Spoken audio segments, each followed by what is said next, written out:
What's up, everybody? Teddy Baldassarre here. We're in Beverly Hills. And I'm meeting some guy here. You may have seen him before.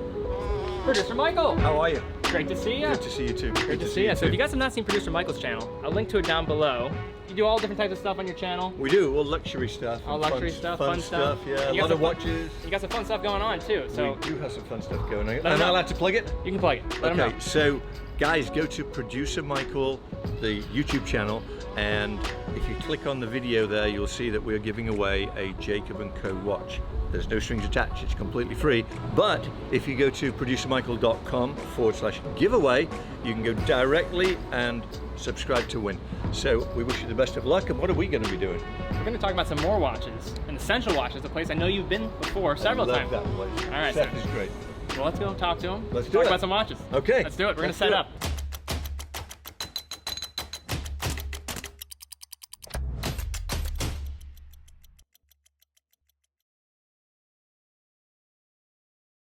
We're in Beverly Hills, California, prolific collector of watches, dealer of watches in Beverly Hills. I think you guys both have an interesting pulse on watches that are going up in value, understanding what people are gonna buy, understanding what people are, selling. So in terms of what you've noticed from maybe a buyer's perspective and when you're looking for watches to sell, are there common traits? And we could talk about supply and demand all we want, but what do you think causes some watches to go up in value versus some that maybe don't take off the same way? Social media. You think social media is controlling the value of watches, in my opinion. Would you agree with that? 100% agree. I mean, they hype things up and then everybody wants it, and consequently, the prices go up. So, I mean, these Rolexes, the standard Rolexes, I mean, Steel Sports, yep. Seth would know a lot better than me, but some of them are double the cost of retail, right? Correct. Which is insane, and only because people on social media, influencers, have told people they need to have it. All right, so speaking of social media, to kind of go along with this theme, you're wearing a watch right now, Richard Mille, an RM1103, that I think is a perfect embodiment of this storm of social media. So talk about Richard Mille, what got you into these watches, and do you think what they're doing, this hype around the brand, is this sustainable? So this particular watch, I think people say it's the hottest watch in the world currently, the 1103, is probably this. So this watch, I believe the retail is like 140,000 or somewhere around there. Is that correct? Yeah. And they're now selling $250,000. Well, I was fortunate enough to buy them at list. I'm a watch collector, so there's certain watches as a watch collector, and I'm in a very fortunate position to be able to buy them. I just bought because I thought, A, they look nice, and B, hey, as a watch collector, you've got to have it, right? So is this the greatest movement in the world? Probably not. I don't know. I don't know much about the movements. I buy them because I like the look of it. Everybody says Patek's a great movement. I don't know if it is or it isn't. I don't know. Rolex, you can throw it against the wall, drop it, play soccer with it, and it's still going to run. So to me, that's the best movement. So Richard Mille, do you think this is all sustainable, all this hype? I think at least for a while, probably another year or so, and everything bubbles, right? For sure. So if you look at supercars, some of the supercars right now are off the charts, and you can watch them slowly going down and down and down. It's supply and demand, and it gets to a point where things become too expensive and people stop buying them, so you have to reduce the prices. Then the people that bought them at the high prices lose out, and they go buy watches. Can I ask you a question? Yes. Sorry to interrupt your questions, No, but a question that I think viewers would like to know the answer to. When you see somebody walk in the door and you haven't spoken to them, do you already kind of know what they're going to gravitate to based on how they appear? Well, what I'm looking at is what watch they're already wearing. Which is that somewhat gives of a me giveaway. So yeah, absolutely. Because I'm always staring at people's watches. So what type of person buys a Rolex versus a Breitling? Oh geez, I mean, Here we go. We both walk in together. We're total strangers I like to you. that, I like We that. don't know each other, right? Neither of us are wearing a watch. And he walks in next to me. We both say to you, we have $5,000 to spend. 5,000. Or 10,000, whatever. 10,000. Okay, let's take that back. There's no 5,000 or 10,000. We both have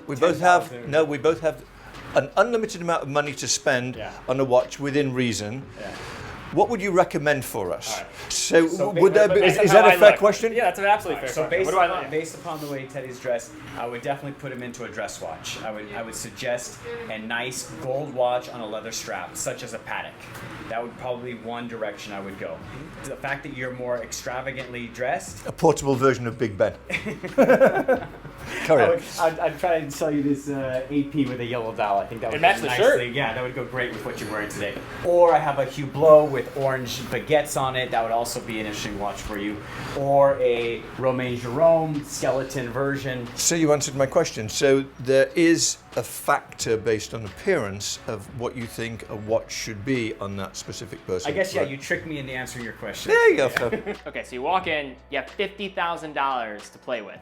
You can spend it on one watch, all of it, or you can spend it on multiple watches. What would you go for? Okay, so what would I buy? Well, Seth knows that there's a couple of watches that I'm actually kind of looking at. I like the blingy watches. The Cartier. Where is it? This one here. I called him the other day and said, I know you've got this watch. What's the deal on it? So that's kind of funny, but I think that's more than 50, right? It's a little bit more than 50, yeah. But if I pushed him really hard, I'd probably get it for somewhere around there. So that would be your choice. What about you? I guess I would pick the 5170 white gold 2-register mechanical chronograph by Nice. Patek. Yeah, Which one's that? it's the one in the box right there. You guys with all the numbers. This one here? See, you couldn't give me that watch. It's beautiful, Yeah. but not for me. I mean, can you see me wearing that? It's a classic watch. It's a classic, Oh, but can you see me wearing it? No, absolutely not. All right, so what would I go for? I think I'd go for the Rolex on Pepsi Jubilee. I think that'd be my sports watch. And then for something a little more dressy, I'd go for that vintage Patek ellipse. I think that looks sweet. All right, so we have this ellipse here. How much do I have to pay you to wear this watch for a day? You don't have enough money. Okay. 5,000. You gave me 5,000, I would not wear that for the day. But that's besides the point. I'm changing this to a different selection all right.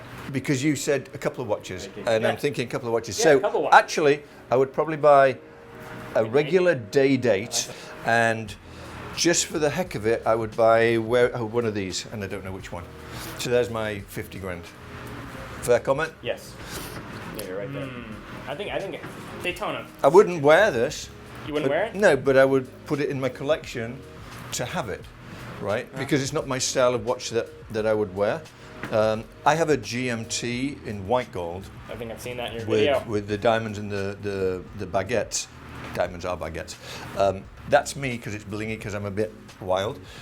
This is very conservative and it's very beautiful. These are great watches. Yeah. I just wouldn't. I like them I on the just Jubilee. wouldn't I wear like it. them on the Jubilee more than the Oyster, to be honest. I know that's not a popular opinion. Did you see this, Teddy? What do we have?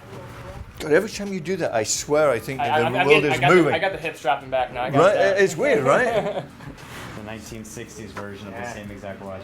1675. Yeah. So That's the same watch. That's So Rolex didn't use the Jubilee for quite a while. They've used it quite frequently on the 1675 and the Ruby. Which is worth more? Believe it or not, the 2019 is trading for more, but I see actually more upside in getting the vintage. Because you know it's a proven thing. I mean, it's been in the market for 40 years, 50 years. They're the same, really. Subtle differences, but the lugs are bigger on this. The dial is Ceramic- obviously, yes. ceramic right. bezel. But I mean, from a distance, it's a very similar watch. Yeah. Interesting. All right, producer Michael. So most people I think that are watching this have seen your videos going through your watch collection. Is there a watch that you recently added that maybe people aren't aware that you have? And I just got a 5980 Oh, nice. Which is- what which- gold? rose gold, Rose on gold? a bracelet. Nice. That's Beautiful. one of the hottest watches right now, actually. Yeah, and again, that's just tried one one on- of those one on watches mine. that, as a watch collector, I think, because of the way that watches have, become popular, that's one of those watches you've got to have if you can get it. So I did. Is it my favorite watch in the world? No, but it is a nice watch. And I don't know what the reference number is. It's That watch- 5980 something. That watch has gone up 50% in the last year. Yeah, 50%. yeah. So one brand that I see on your channel all the time is Jacob & Co. What is it about the brand that attracts you to them? Jacob & Co. Some of their innovations are incredible. I mean, when you see an astronomy and the things that it does, it's sick. You've seen plenty of them, right? Just a great manufacturer, and the attention to detail I think is better than Patek. Personally, not everybody would agree with that. All right, so you're probably a perfect example for a lot of these authorized dealers. As somebody who is a high volume purchaser of watches, what could they do better? Great question. So to me, buying anything luxury, it doesn't matter whether it's a watch, a car, clothing, it doesn't matter. It's about the purchase experience, right? It's about the follow-up. It's about the attention that they give you, because you've got choices. If you go into a store and they treat you like a number on a computer and just want your money, that kills the experience, even if they're selling you something you really want. So to me, I'm very, very specific about where I buy things. There are certain stores I won't go into, which I won't name, even though I like their products. I just won't buy them because I've had bad experiences with them as far as, customer service, and they take your money, then you want something different. Then sometimes, it's a problem with them. So I avoid those places. And that's why, Seth, for example, if anybody's looking for a used watch, I'd tell them to come here. Why? Because I know he takes care of them. He's taking care of me. Why would anybody else be any different? I can only speak for me. But he prides himself on customer service. Another thing that I've done with Seth, and I hope you don't mind me saying this, but I've bought watches from him in the past over many, many years, and maybe he thought I made a mistake, I didn't want to buy it. He's taken them back and I've traded them against something else, and he's never killed me on a trade-in. So, that's worth something. You can't do that at an authorized dealer, right? Fair comment? Well, this was a lot of fun. So I want to thank you, Seth, and I want to thank you, Producer Michael. It's been an absolute pleasure. Yeah, absolute pleasure. Producer Michael, make sure you subscribe. We are giving away a Jacob & Co. watch. ProducerMichael.com/giveaway. Go enter. Good luck. So big thank you to Seth from Essential Watches. He's right on Wilshire Boulevard, right in the lobby of 9601 Complex. So definitely head in there. He's got some awesome watches available and a really good down-to-earth guy. Also, if you want me and Producer Michael to do some more content together, leave some comments down below about other things that we can do maybe the next time I'm in Beverly Hills. So guys, thank you again so much for watching. Be well, and I'll see you all very soon.